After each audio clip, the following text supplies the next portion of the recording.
And hopefully, yung mga malapit na to, makapag-produce na affidavit. You're expecting that the case will really be filed with the National Police Commission. Sabi ko nga kanina. If some of them will volunteer to be state witnesses, tell all, then that will be a welcome development in the investigation. Pero may mga ilan na binibisita. May mga areas kami, not only around Laguna or Batangas. Wala kami kinalaman lahat dyan. Malalaman nyo rin na totoo. Mga kaalam, may panibagong ebidensya na naman tayong kailangang pagtuunan ng pansin. Isang video ang inilabas ng isang testigo at ayon sa kanya, ito raw ay isa sa mga magpapatunay ng koneksyon ni Atong Ang sa mga nangyayaring kahina-hinalang aktibidad sa likod ng sabong at iba pang transaksyon. Ang sabi ng ilan, hindi lang ito basta paalala kundi tila babala na rin daw. Pero bago po ang lahat, baka pwedeng palike ang video na ito dahil napakalaking bagay na ito sa aming content creators. Maraming salamat po. Sa simula ng video, maririnig ang boses ni Atong Ang na tila puno ng inis at galit. Ang tono niya, seryoso, parang sinasabi niyang, tigilan niyo na ang kalokohan niyo. Ayon sa kanya, meron daw mga taong nagpupumilit pumasok sa kanilang teritoryo para magpasok ng manok at makipaglaban kahit pinagbawalan na. Idinagdag pa niya na kung hindi sila titigil may mangyayari raw sa kanila, parang may kasunod na panganib ang babalang ito. Habang nagpapatuloy ang video, isang tagpo naman ang pinapakita kung saan may sinasabing dapat daw isave agad ang video kasi baka raw mawala. Para daw ito sa record ng mga autoridad, lalo na ng NBI. Ayon sa tagapagsalita, isave nyo yan, baka mawala. Importante ito. Ibig sabihin, hindi lang basta pananakot ang sinasabi rito. May halong kumpiyansa na ang video ay mahalagang ebidensya. Lumilitaw rin ang kwento ng isang kapatid na dinukot at sa parehong video raw, nakita nila ang presensya ni Atong Ang. Sabi ng kapatid, ito ba ay warning lang o sample para sa kanya? May halong takot at pagtataka ang kanilang pahayag. Hindi raw nila alam kung si Atong Ang mismo ang may pakana, pero malinaw daw ang koneksyon kung pagbabasehan ang video. Sunod namang binanggit sa video ang babala para sa mga master agent. Sinasabi na mag-ingat sila dahil may mga balita raw ng pagnanakaw sa mga bahay na may nakatagong pera. Sobrang katulad daw ng nangyari sa nawawalang kapatid. Dito, parang ikinokonekta ang mga iligal na aktibidad sa mas malalim pang operasyon. May ipinakita rin sa video kung paano raw niloloko ang mga mananaya. Ayon sa nagsasalita, ginaya raw ang buong sistema ng kanilang kumpanya. Parehong pangalan, parehong itsura ng website, pero ang totoo, hindi raw ito totoo. Ang sinasabing tunay na kumpanya raw ay nagbabayad ng buwis, tumutulong sa mga may sakit at sumusunod sa batas. Pero may mga tarantadong agent daw na gumawa ng kopya ng lahat para makakuha lang ng taya mula sa mga tao. Kaya ngayon, yung mga tumayana na block na ang access sa kanilang mga panalo, nasa radar na raw ito ng NBI at CITG. Matapos ipalabas ang unang video kung saan may testigong nagbunyag ng babala laban sa mga iligal na aktibidad na umano'y konektado kay Atong Ang, isang bagong video naman ang lumabas. Dito, mas diretsahan na ang tono niya at halatang puno na ng inis ang speaker. Ang sabi niya, subukan niyong mag-withdraw, hindi kayo makaka-withdraw.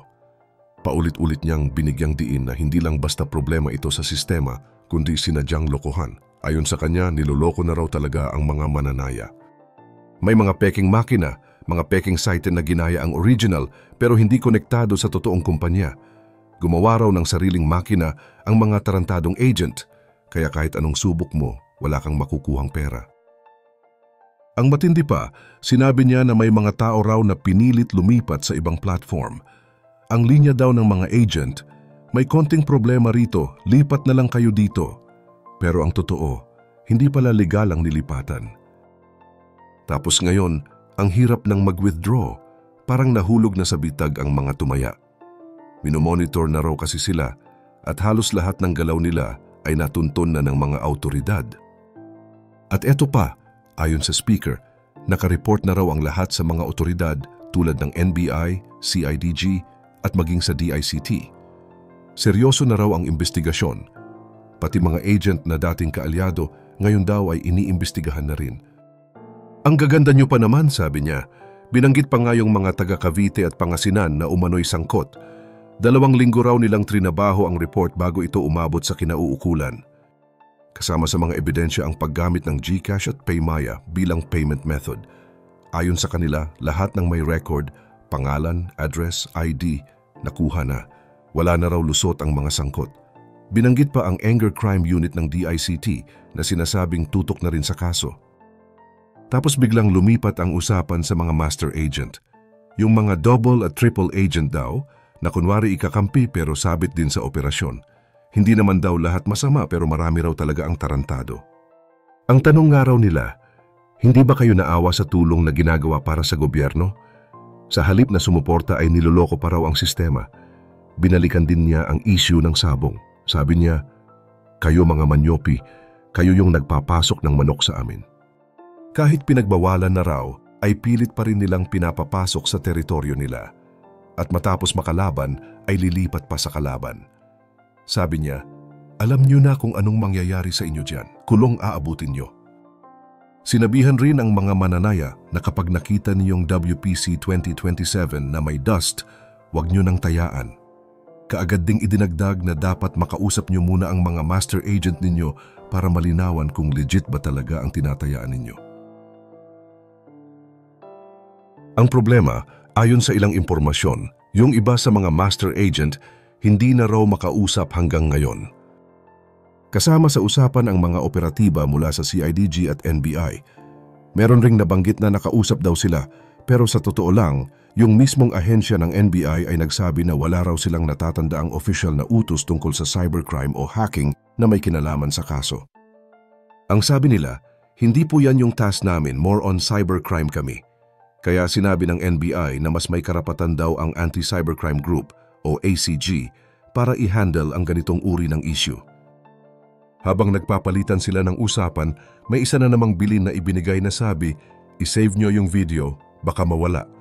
Sinigurado nilang hindi mawawala ang ebidensya at kahit wala pa raw aktwal na operasyon sa ilang lugar tulad ng Calabarzon, handa naman daw silang itanong at i-follow up ito sa kanilang main office kung sakaling meron na ngang nangyaring aksyon.